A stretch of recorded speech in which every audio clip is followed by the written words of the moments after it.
திருச்செந்தூர் சுப்பிரமணிய சுவாமி கோவிலில் நாளை முதல் 4 நாட்களுக்கு 100 ரூபாய் கட்டண தரிசனம் ரத்து என கோவில் நிர்வாகம் அறிவித்துள்ளது.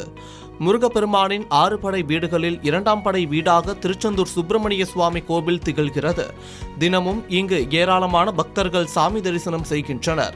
திருவிழா மற்றும் சில முக்கிய தினங்களில் லட்சக்கணக்கான பக்தர்கள் வருகின்றனர். கோவிலில் இலவச பொது தரிசனம், ரூபாய் 100 கட்டண சிறப்பு தரிசனம் மற்றும் மூத்த குடிமக்கள் தரிசனம் என 3 வழிகளில் பக்தர்கள் சாமி தரிசனம் செய்து வருகின்றனர். திருச்செந்தூர் சுப்பிரமணிய சுவாமி கோவிலில் வருகின்ற 30ஆம் தேதி வைகாசி விசாக திருவிழா வெகு விமர்சையாக நடைபெறவுள்ளது.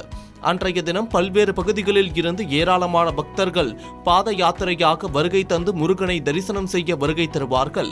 இந்த நிலையில் வைகாசி விசாக திருவிழாவை முன்னிட்டு பக்தர்களின் வசதிக்காக கோவில் நிர்வாகம் 100 ரூபாய் கட்டண தரிசனத்தை ரத்து செய்துள்ளது.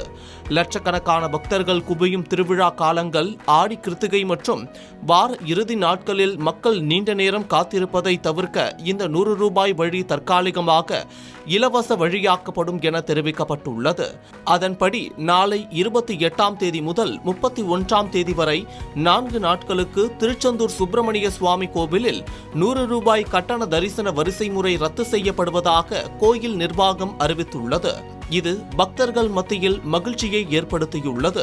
மற்ற சாதாரண நாட்களில் பொது தரிசனம், 100 ரூபாய் கட்டண தரிசனம் மற்றும் முதியோருக்கான சிறப்பு தரிசனம் ஆகிய 3 வழிகளும் வழக்கம் போல் செயல்பாட்டில் இருக்கும் என்பது குறிப்பிடத்தக்கது.